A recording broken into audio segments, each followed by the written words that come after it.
सगळ्या गावाला जेवायला सांगा. तो म्हणे सगळ्या गावाला सांगतो, पण एक घर सोडून सांगतो. म्हणे त्या घराला काऊन सोडून सांगते? त्याचं माझं पटत नाही म्हणून सांगत नाही. मग गेला का निर्मत्सर, सगळ्या गावाला बोलवून सांगतो म्हणे. यानं काय ऐकत होतं? रामकथा. रामकथेमध्ये काय सांगतात? बंधुत्व, प्रेम. लक्ष्मणावर किती प्रेम होतं. मग रामायण ऐकूनही काय म्हणते? एक घर सोडून सगळ्याला सांगतो. मग निर्मत्सर गेला का? म्हणून भागवत कशा करता, भजन कशा करता, कीर्तन कशा करता, प्रवचन कशा करता, ज्ञानेश्वरी पारायण कशा करता, सेवालाल महाराजांचं चरित्र कशा करता. पण कोण्याही जीवाचं न घडू मत्सर. म्हणून जिज्ञासापूर्वक ऐकावं, एकाग्र चित्ताने ऐकावं, हेवा दावा विसरून ऐकावं. नाहीतर एकानं महिनाभर रामायण ऐकलं, त्याच्या 2-4 दिवसांनी महाराजाला जेवायला बोलावलं. म्हणे बाबाजी, जेवण करायला बोलावलं. म्हणे बाबाजी एक प्रश्न विचारायचा होता. म्हणे काय? तुम्ही सतत रामायण सांगत असताना राक्षस राक्षस राक्षस राक्षस सतत म्हणत होते. म्हणे 7 दिवसापासून राक्षस सांगत होते म्हणे रामकथेमध्ये. म्हणे आणि एक प्रश्न विचारायचा होता. म्हणजे विचारा. पण ते राक्षस राक्षस सांगत होते. म्हणजे नेमका रावण राक्षस होता की राम राक्षस होता म्हणे हे समजलं नाही. आता 7 दिवस भागवत ऐकलं रामकथा, तर ते महाराज सांगणारवाला काय म्हणे माहिती आहे? म्हणे अरे ते रामही राक्षस नव्हता म्हणे, ते रावणही राक्षस नव्हता. एक ऐकणारा तू राक्षस होता म्हणे, सांगणारा त्याच्यापेक्षा मी मोठा राक्षस होतो म्हणे. रामकथा समजली का? लक्षात घ्या. म्हणून सकाळी मंगलाचरण, दुपारी मंगलाचरण, संध्याकाळी मंगलाचरण करावं. सकाळी तुम्ही आम्ही झोपतो, झोपेतून उठतो ना, मंगलाचरण करून झोपून उठावं. झोपताना भगवंताचं नाव घेऊन झोपावं. जर भगवंताचं नाव घेऊन नाही झोपले तर सकाळी बोंबलत उठते. म्हणून झोपताना मंगलाचरण करून झोपावं आणि उठताना बरोबर भगवंताचं नाव घेत उठतो. सकाळी उठल्याबरोबर हाताचं दर्शन घ्यावं आणि म्हणावं, कराग्रे वसते लक्ष्मी, करमध्येच सरस्वती, करमुलेच गोविंद प्रभाते करदर्शनम. महाराज अवघड आहे, येत नाही. मग त्याच्यापेक्षा सोपी म्हणायचं, देवा तुने हे 2 हात दिले ना, कशा करता दिले? तुझी पूजा करण्याकरता दिले. हे हात हरिपाठ घेण्याकरता दिले, हे ज्ञानेश्वरी वाचण्याकरता दिले, दानधर्म करण्याकरता दिले. कुणाला उभारण्याकरता नाही दिले. कोणी पडला असेल तर त्याला उचलण्याकरता हे 2 हात दिले. आणि हाताने भगवंताची पूजा करावी, हाताने दिवसभर काम कष्ट करावे, याच हाताने रोजचे 10 शिल्लक टाकावे. अगाऊ कामात पैसा घालू नये, दारू पैसा घालू नये, काळी पिशवी घरात आणू नये. महाराज आम्ही काळी पिशवी आणत नाही ना. 8 दिवस झाल्याच्या नंतर ताणताना या काळी पिशवी बंद झाली पाहिजे. गावात काळी पिशवी नकोच, कारण त्याच्यानं कवा आपली तब्येत बैकून जाईल काही सांगता येत नाही. कारण पचनक्रिया करण्याकरता कमीत कमी जास्त घंटे लागते त्याला. म्हणून काळी पिशवी जीवनातून बंद झाली पाहिजे, जीवनामध्ये घडलं पाहिजे. सकाळचं मंगलाचरण, दुपारचं मंगलाचरण, जेवायला बसताना हातपाय धुवायचे, मांडी घालून बसायचं आणि जेवण करायच्या नंतर सुरुवात करायच्या अगोदर श्लोक म्हणावा. भोजन नहीं यह यज्ञ, ब्रह्माग्नि में है आहुति, नर शुद्ध चित्त सेवन करे तब ब्रह्मई होती मति. ऐसी किया कर भावनार्चन, किया कर ब्रह्म को, कर फेर भोजन प्रेम से, सद्बुद्धि भावे धर्म को. मग आमचा उमेद सारखा असेल, महाराज एवढं मनातपर्यंत भात खाणं होते म्हणे. एवढं कुठं असते म्हणे, भूक लागलेली असते. याच्यापेक्षा सोपी असेल तर सांगा.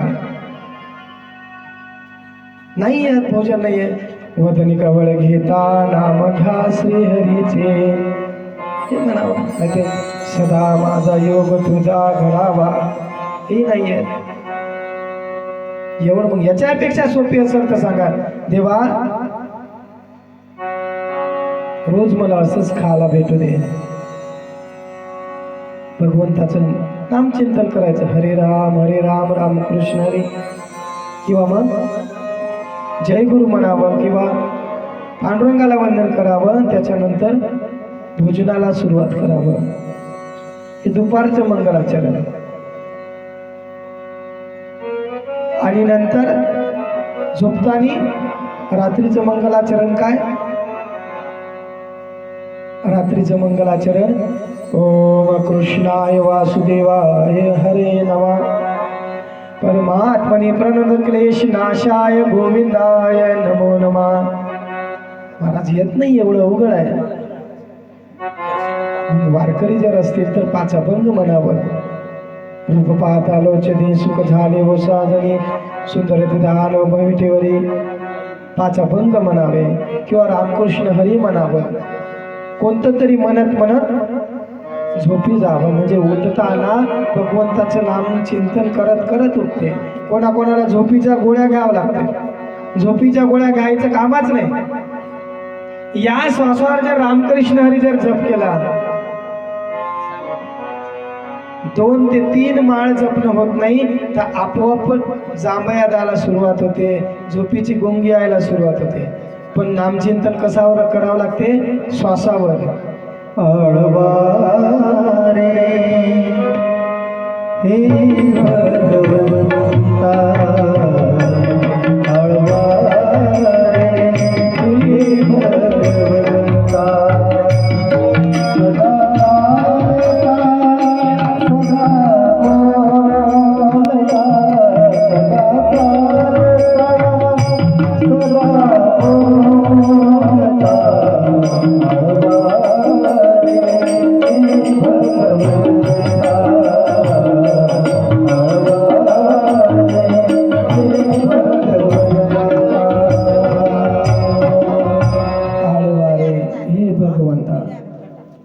जप करावा श्वासावर.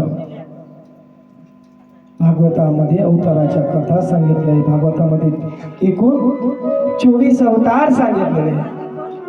एक सनत कुमार, वरा भगवान, नारद, नारायण, कपिल, दत्तप्रभू, यज्ञ, ऋषभदेव, पृथ्वीराजा, मच्छिंद्र नारायण, कर्मा, भगवंतरी, मोहिनी नारायण, नृसिंह, वामन, परशुराम, व्यास, मर्यादा पुरुषोत्तम राम, कृष्णा, हरी, कलंकी, उद्धवा, अर्जुन नामाचा असे 24 अवतार भागवतामध्ये सांगितले. प्रेम वाढवायचं असेल तर अवताराच्या कथा ऐकाव्या. भागवतामध्ये मंगलाचरण 3दा आहे. पहिल्या स्कंदामध्ये व्यासाचं आलं, दुसऱ्या स्कंदामध्ये शुकदेवांचं मंगलाचरण आलं, तिसऱ्या स्कंदामध्ये सूतजी भगवंताचं आलं. आणि शौनकाधिकाने सूतजी महाराजांना प्रश्न विचारला की महाराज, कलियुगामध्ये जेव्हा धर्म वाढतो तेव्हा धर्म कोणाच्या आश्रयाने राहतो? तेव्हा सांगितलं, बाबा कलियुगामध्ये जेव्हा अधर्म वाढतं ना तेव्हा धर्म संतांच्या आधाराने राहतो, दानशूर लोकांच्या आधाराने राहतो, पतिव्रतेच्या आधाराने राहतो, धर्मावर ज्याची निष्ठा आहे ना त्याच्या आधाराने राहतो. कुळ धर्म कुळाचार प्रमाणे जो वागतो त्याच्या आधाराने धर्म राहतो आणि संतांच्या आधाराने धर्म राहतो. कारण धर्म जाग गुरु मायमा तिने दाविला देव. संत धर्माचं रक्षण करतात म्हणून धर्म संतांच्या आधाराने राहतो आणि दानशूरच्या आधाराने राहतो म्हणून दानधर्म करावा. दानधर्म तीर्थावर राहतात, बसस्टँडवर राहतात, बसस्टँडवर राहतात. बसस्टँडवर कदाचित आंधळा पांगळा असते ते म्हणतात. एसटीत चढतात, काळी टेकवत टेकवत कंजिरी हातात आणि ते भजन म्हणतात. द्याला बाबा द्या पांगळ्याला, 5-10 पैसे द्या हो पांडुरंगा.